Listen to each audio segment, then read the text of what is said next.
This program contains graphic images. Viewer discretion is advised. Tonight on Hartford Med, Living Miracles. I know it's a gift. I feel very grateful. The East Hartford officer hit by a car in the middle of the night speaks publicly for the first time about the accident that nearly killed him. The doctors have told me most people don't make it back from this one. A Waterbury grandmother whose brush with death happened when her heart stopped working during surgery. How she became the first woman in the state to credit Hartford Hospital's ECMO on the Go program with saving her life. Everybody who needed to be there was in the right place at the right time. But first, the Massachusetts mother who collapsed during a workout. How her young son saved his mother's life. I just love her so much. I don't know what I would do without her. This is Hartford Med, and they are living miracles.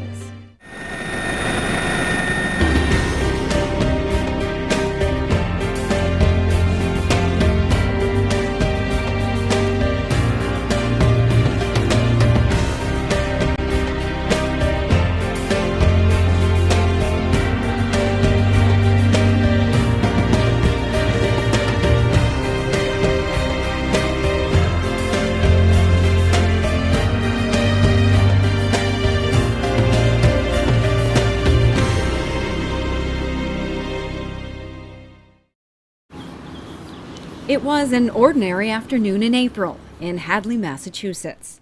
42-year-old Jessica Spanknable was finishing up an exercise routine when the world went dark. The only way I can explain it is I lost time. It doesn't make sense on what happens. 1 second you're there, and then you're not.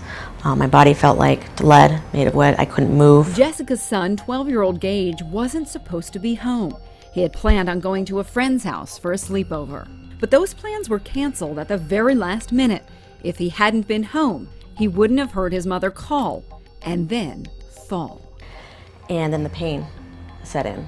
It felt like my head was being ripped apart. And the only thing I could do was I screamed upstairs to Gage. I heard a moanish scream, and so I came downstairs and I see her like on her knees. She's telling me to call my father, and so I'm trying to call him, but I couldn't reach him, and so then I called the police. Gage had special safety training in school, spearheaded by his own father, firefighter Michael Spanknable. Gage remembered what he learned, stayed calm, ran to his neighbors, and called 911. And when I got back, she was laying down, not moving. Her husband rushed home when he heard the news. A first responder himself, he feared the worst. In the back of my mind, having seen things like this before, it didn't seem to me like it was just a low sugar issue or, she just had fainted from something. It just seemed something like really bad. Jessica didn't know yet that she was having a subarachnoid hemorrhage. An aneurysm she never knew she had ruptured. Rescue crews arrived and every second mattered. I started vomiting so violently that they're like, no, we're going straight to Bay State. We got to Bay State. They got her very quickly into a CAT scan and came back and said that it was a subarachnoid hemorrhage. And unfortunately, there was no neurosurgeons available until the next day. So that's when they decided to either lifestyle or transport to either Worcester or to Hartford. And I asked, well, where should we go? And they said Hartford Hospital. LifeStar crews mobilized. Jessica was soon on her way to the Hartford Hospital Stroke Center. Her family didn't know it is the state's only Joint Commission designated comprehensive stroke center, where a specialized team is available 24 hours a day, 7 days a week, 365 days a year. All they knew was that Jessica was gravely ill. Jessica suffered a ruptured aneurysm. The aneurysm is a focal weakness on the wall of an artery feeding the brain. Arteries bring blood to tissues from the heart. They're the vessels under pressure, unlike veins. When this weakness forms, it begins to protrude just like a bubble on the sidewall of a tire. At the point of rupture, 1/3 of patients don't even make it to the hospital. Gary Spiegel, Hartford Hospital's head of endovascular neurosurgery, was on call. The aneurysm itself, the greatest risk to a patient that has had an aneurysm rupture and they're lucky enough to survive it, is that it can rupture again. That weak spot basically When it ruptures, blood is expressed, but then the bleeding stops. Then a scab forms on that point of rupture on the aneurysm, yet that scab can lift quite easily, and in about 50% of patients, if nothing is done, they will have a rebleed. And with a second hemorrhage, usually you don't make it through. The goal was to close off that aneurysm and stop the bleeding through a process called coiling. Doctors use a tiny catheter, smaller than a millimeter, and thread it up the body from an incision in the leg. They go through the aorta, above the heart, through the neck, into the vessels of the brain, and eventually right into the aneurysm. It is highly specialized surgery that takes great skill and experience. Jessica's aneurysm was not typical. It was on an angle, which made it that much more difficult to approach. The anatomy was such that the balloon would not enter the branch that the aneurysm came off of because it was at an acute angle. So we actually brought the balloon in from another vessel, traversing and going down at an angle that we could place the balloon, and had the catheter going up the other way. So we used 2 points of access. It's not typical at all, but it's what she needed, and that's what got done. It would be an 8-hour surgery, and for 15 days, Jessica would be in the ICU as her family watched and waited, praying for a miracle, praying for their mother to heal. Eventually, you're waiting on the body to turn that clot into scar tissue, and that takes time. I feel bad that I feel this good, because there's so many other people that, have gone through this, and number one, haven't made it, and number two, have years of recovery ahead of them. Time has changed Jessica and her family. Months later, she is still recovering, some moments tougher than others. But her husband will tell you she is a fighter. She's the strongest person I know. She what keeps me going. Jessica takes things a little more slowly now, taking more time to absorb and relish the time she almost missed. My doctor at my last visit told me I was the 1%. You kind of look at yourself in the third person, and there's many times I imagine what I'd do or how it would be, what they'd be doing if I wasn't here at this time. I imagine the dinner table with that empty seat, what they would be thinking of. My husband unfortunately lost his mother when he was a little bit younger than my son. I lost my mother when she was 40. So he knows firsthand how hard it is not having a mom around. I can tell you firsthand it's extremely important. So, and I know how special of a bond my son has with her and my daughter. So you guys are miracle workers, all of you at Hartford Hospital. Moms are loving, caring. They will do anything for you to defend you off from a wild animal to anything. They will love you your entire life. It's incredibly gratifying to see a patient like Jessica, and it really empowers us, and to go on 365, 24/7. Still to come right here on Hartford Med, the East Hartford officer who is still here for his family against all odds. My first real memories, waking up and asking my wife what the hell happened to me. But first, new life-saving technology and how it kept this woman's heart and lungs going. This is Hartford Med. Ed found out his heartburn was actually a heart attack, thanks to experienced doctors in an emergency department with the shortest wait times around. His angioplasty was performed minutes later in a cardiac department with rapid door-to-balloon times. Because when every second counts, we know people are counting on you. The Hospital of Central Connecticut. Amazing doctors, central to your life. Open heart surgery is advanced, but advanced wasn't enough for Anne, who was too frail. So Anne's grandson went beyond advanced and brought her to Hartford Hospital, the only hospital in the area that could replace her aortic valve through a minimally invasive procedure. And going beyond advanced gave Anne a second chance to get to know her first great-grandchild. Hartford Hospital, beyond advanced cardiac surgery.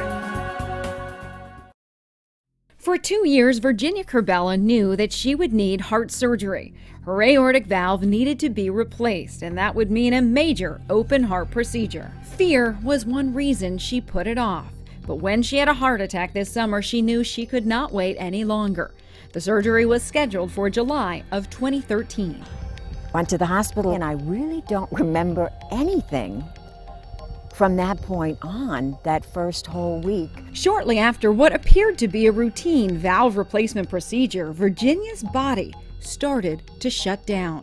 Dr. Fusco came rushing in saying that Jen has a life-threatening situation. Her brother Rick remembers everything. There's a lot of fluid that's rushing into, your sister's lungs, not just, seeping, like just rushing into your lungs. Her heart stopped working. Her lungs began to fail. Had this happened even months before, Virginia would not be here. But then as it moved on, it was clear that they needed, that he needed help. Neither Virginia nor Rick knew that just weeks before, a team at Hartford Hospital had been working to bring ECMO technology to adults here in Connecticut. ECMO is short for extracorporeal membrane oxygenation. It is a technology that acts as the heart and lungs, getting oxygen back into the bloodstream when the body cannot do it on its own. Dr. David Underhill is the surgical director of the ECMO program. In this particular case, not only wasn't her heart functioning well, but she was having a very, very difficult time getting adequate oxygen levels in her bloodstream. It's one thing to support the heart with an artificial pump, but this called for more than that because he needed help also to support her lungs. And he called me around 12:30 in the afternoon and said, Dave, I'm really struggling here. I've tried to come off the heart-lung machine a couple times, and I'm having trouble. And sometimes even doctors need help. When the call came, Dr. Underhill knew exactly what to do. I'm going to talk to Jason Gluck, and we're going to activate the ECMO team. Dr. Jason Gluck helped bring this technology to the state. A former EMT, he is now the medical director of the ECMO program at Hartford Hospital. In the past, if somebody had heart and lung failure that was life-threatening and it was a reversible cause, they died. Even because sometimes we didn't get to them fast enough or with enough time to make the intervention. Now, we have had many dry runs, and we had actually taken care of 2 other patients here at Hartford Hospital in-house with this technology. With this technology and this kind of opportunity, we're able to prolong that process and give them temporary support to give us enough time to intervene and make that difference. We had never, at this point, gone out to bring this technology to another hospital to retrieve a patient, and weren't planning on doing this for another several months. Virginia's body was failing. Inside Hartford Hospital was the very technology that just might save her life. And that begs the question, could they bring ECMO to Virginia? Equipment like ECMO is only as effective as the medical team behind it. This was a team that had all the right people with the right skills. They had experience, they had rehearsed, they knew exactly what each member had to do. This is a team that knew its mission, to save a life. It had never been used outside of Hartford Hospital, and it was a risk. The team had to make a decision. The questions were very simple. What happens if we don't go? The answer, the patient dies. Then go. That was the conversation. We activated the team. The team assembled all of the equipment that we needed. The next thing you know, we were in a back of an ambulance. We felt this was the right thing to do, to go out and try to save this woman's life, because without ECMO, it seemed that her chance of survival was virtually zero. They would later dub themselves ECMO on the Go, an entire team that left Hartford Hospital, an army of life-saving soldiers on their way to Virginia. A team with a special skill set that could put equipment to use in new and different ways, saving lives like Virginia's.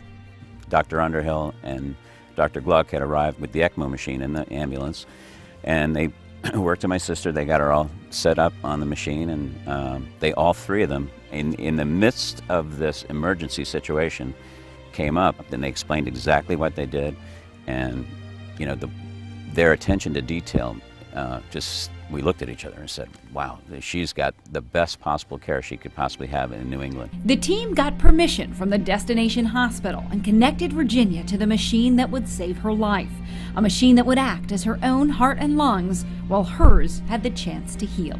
It's an incredible amount of people, and everybody is focused on this one individual who's lying in front of us in the operating room table. So, and is depending on all of us to work together as a cohesive unit to get her through this.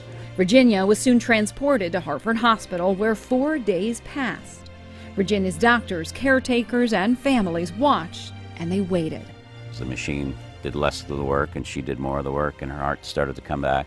It was like a superhero. It was like a superhero movie or something. I mean, it really was. I mean, it's pretty intimidating to have walked in there with all these tubes and wires. Days later, Virginia was ready to come off the ECMO machine.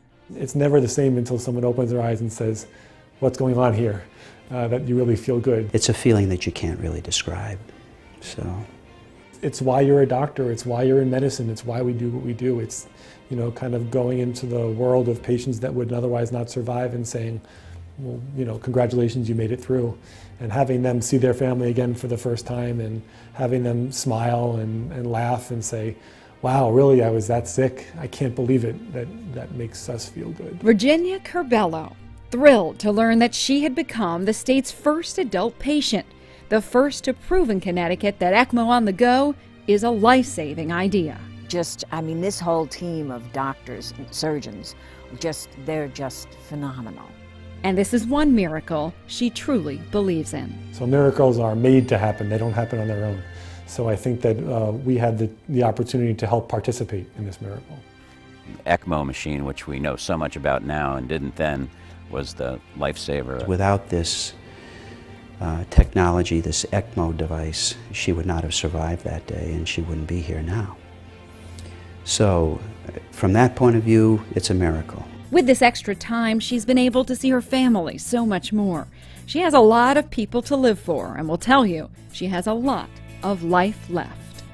Yeah, life definitely has a different view. You know, you appreciate things a lot more.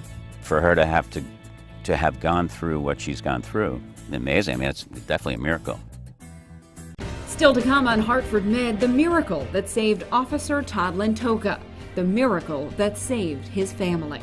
He told me, he says, I can't believe you woke up. I wasn't ready to give up my life.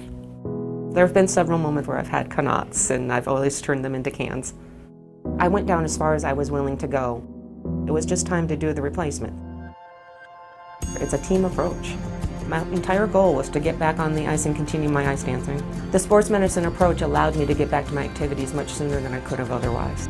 It's a passion of mine. It's part of my whole well-being, mental, physical health. It's part of a whole balanced life. Does something seem different about your cancer care? Find out by asking yourself these 3 questions. Are you being treated by acclaimed cancer physicians? Are they using the most powerful cancer-fighting technologies? And is everything more comfortable, from the parking to the people? If you answered yes to all of the above, congratulations. You're enjoying a higher state of health care at Mid-State Medical Center. Todd Lentoka switched careers around 35, pursuing his dream of wearing an officer's uniform, of swearing to protect and to serve. He was 5 years on the job when his world turned upside down. Yes, I am here on Route 2 in East Hartford. January 4th, 2012, the night that changed the Lentoka family forever. The night that was nearly the last night of Todd Lentoka's life. Just prior to exit 5 feet, there's an officer that has been hit and he is hurt really bad. Shortly after midnight, the East Hartford officer was investigating possible criminal activity. He had pulled over on the side of Route 2. It was dark when a Dodge truck hit the marked K-9 car from behind. Officer is unresponsive at this time. Reports say the impact dislodged the empty dog crate, forcing it into the back of Todd's head. The rear bumper of the officer's car is literally in the back. Okay, we're on our way there now. The impact crushed his skull. Many on the scene did not think he would make it. His partner reached out to another officer asking him to escort Todd's wife, Allison, mother of their 3 children. He said, "I think Todd's dead. Go get Allison, bring her to Hartford Hospital, but don't tell her yet." Allison didn't know what to think. At first, she was sure it was a dream. He took me, and on the way there, I kind of got a gist that it was much more serious because of how he was acting. Chief of Neurosurgery Anam Qureshi will never forget the call, describing the injured officer. I got a call from my physician assistant. She told me that yes, his injury was pretty severe, that he had a laceration across the back of his head, and there was bone exposed, and that she could see brain material. I said, okay, how's he doing? Well, he's awake and he's talking. I said, what? The nature of his injury was such that he had a crush injury to his skull that extended from the left ear all the way back in the back of his head to his right ear.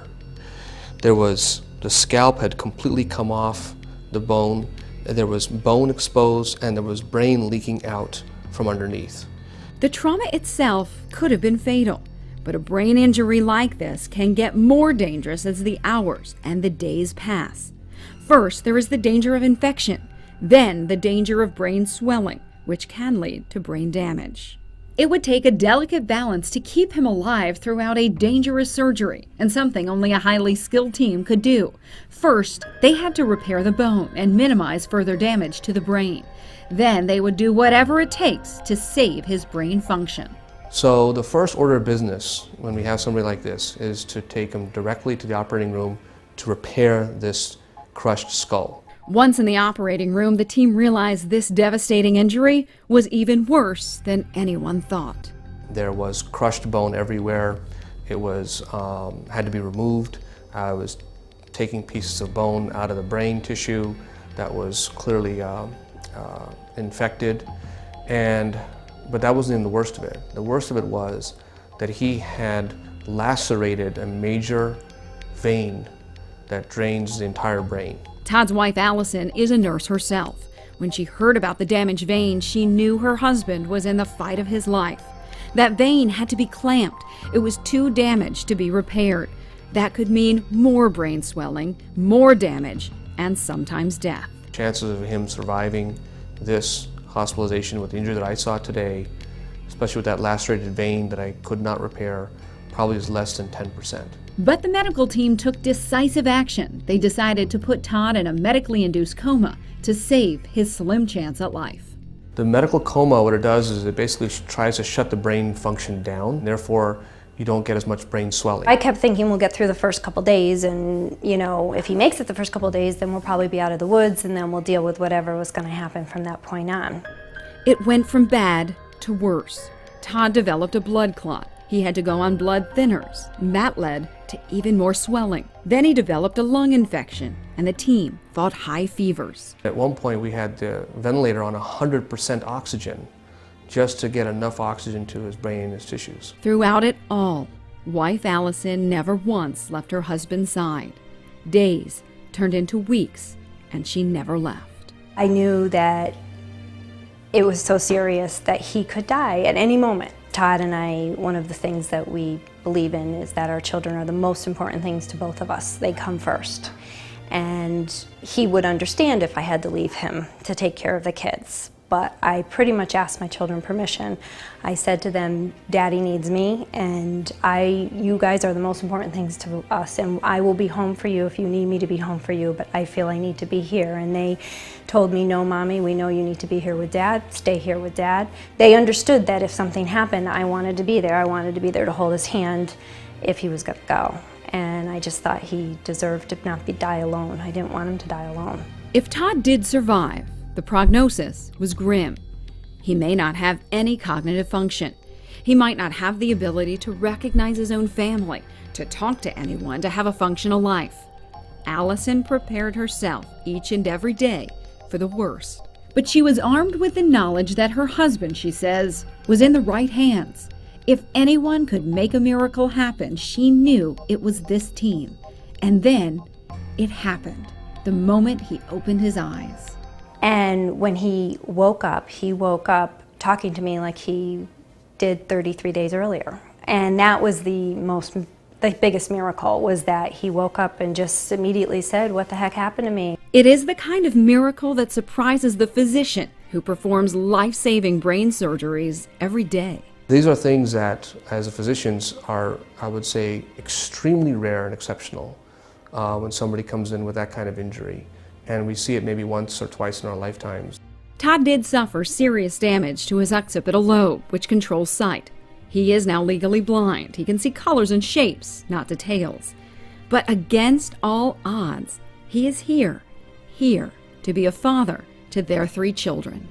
I hope one day we'll grow up and look back with pride and say, you know, my dad really took a beating, but he got up off the mat and he kept on living when so many thought he wouldn't.